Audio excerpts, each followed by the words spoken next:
අද පොසොන් පෝය දවස. ඉතින් අහස නම් පොඩ්ඩක් කළු කරලා ලොකු වැස්සක් දෙන්න වගේ යන්නේ. අපි බලමු හවස් වෙද්දී මේ තත්ත්වෙ නැති වුණොත් අපි එළියට යනවා.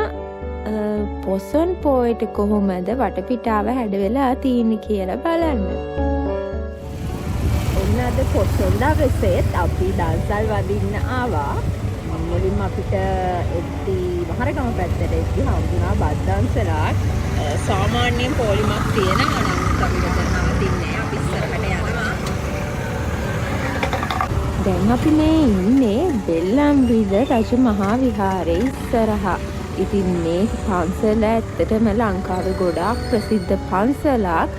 මොකද ශ්‍රී මහා බෝධි අංකුරයක් තමයි මෙහි රෝපණය කරලා තියෙන්නේ.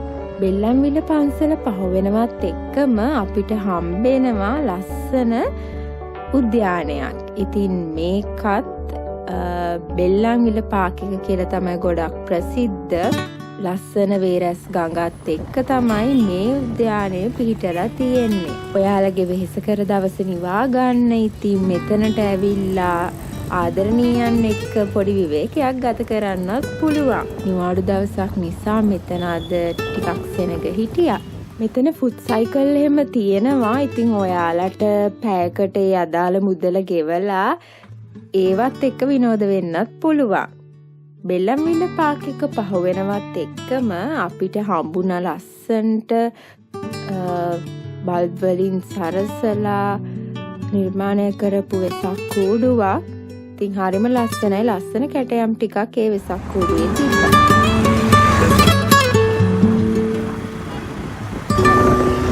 දැන් අපි මේ ඉන්නේ බොරලැස් ගමුවේ. ඉතින් බොරලැස් ගමුව හන්දියේදී අපිට අයිස්ක්‍රීම් දන්සලක් හම්බුණා. ලොකු පොලිමක් තිබ්බේ නෑ. නිසා අපි දෙන්න ගියා දන්සලට. මේ දන්සල සංවිධානය කරලා තිබ්බේ සුනේත්‍රා හොටෙල් එකෙන්.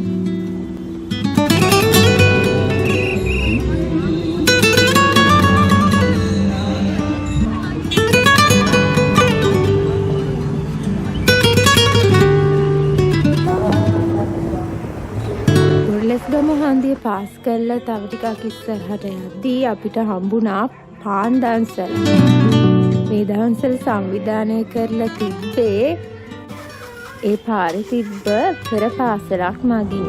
ඊට පස්සේ අපි බොරලැස්ගමුව පහු කරලා ඉස්සරහට ගියා. ඊට පස්සේ අපි ඔයගොල්ලෝ දන්නවා අපිට හම්බෙන්නේ මහරගම. ඉතින් මහරගම විද්‍යාකර බාලිකා විද්‍යාලය ආදි ශිෂ්‍ය සංගමය මගින් පාන් දන්සලක් සංවිධානය කරලා තිබ්බා. ඒකෙත් ලොකු පොලිමක් තිබ්බේ නෑ. ඉතින් අපි ඒකටත් සහභාගී වුණා. මහරගම පොදු වෙළඳපොළ ඉස්සරහා අපිට හම්බුණා අයිස්ක්‍රීම් දන්සලක්. මේ අයිස්ක්‍රීම් දන්සල සංවිධානය කරලා තිබ්බේ ප්‍රේමසිරි සේල් සෙන්ටර් කියන ආයතනයේ. හොඳ කලා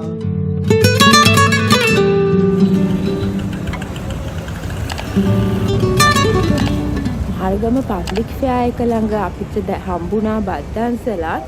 ඉතින් ඒකේ නම් විතික පොලිමක් තිබ්බා.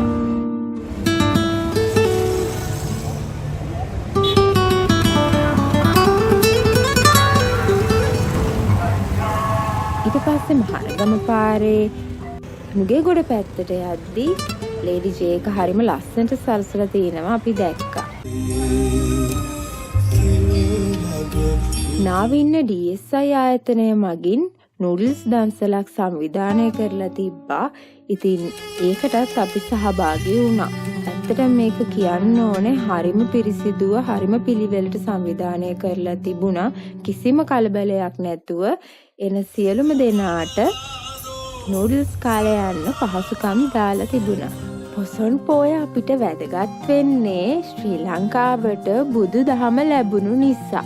ඔයාලා දන්නවා ඉතින් මිහිඳු මහරහතන් වහන්සේ තමයි ශ්‍රී ලංකාවට බුදු දහම රැගෙන ආවේ.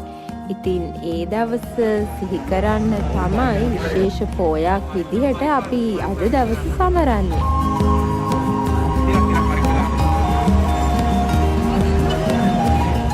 යාලා සඳහන් කර විදිහට නම් DSI ආයතන 3කම මේ දන්සල් සංවිධානය වෙලා තිබ්බා. ලංකාව පුරාම. ඉතින් ඔයාලට ඇති තරම් මෙතන බෙදාගෙන කන්න පුළුවන්. මේ DSI දන්සල ඇත්තටම හරිම පිළිවෙලට තිබ්බ. ඔයගොල්ලෝ දැක්ක දැන් garbage disposal එහෙම හරිම පිළිවෙලට හදලා තිබ්බා.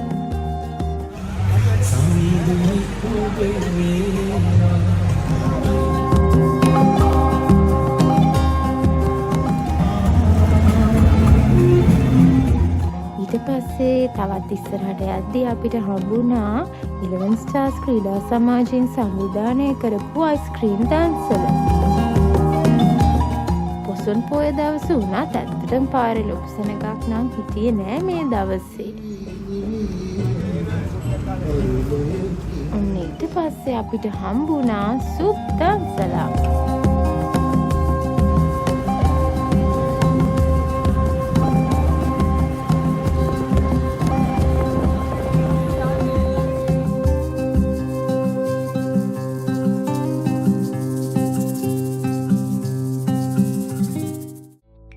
වික්‍රමාරච්චි ඔප්ටිෂන්ස් ඇන්ඩ් හියරින් කෙයා ආයතනය මගින් සංවිධානය කරපු නූඩල්ස් දන්සල තමයි මේක.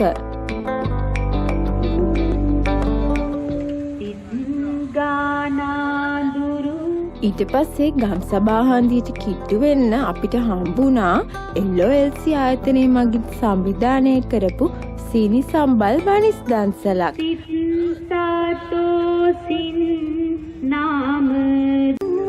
මෙතන ඩිජිටල් තොරණකුත් ප්‍රදර්ශනය කරලා තිබ්බා.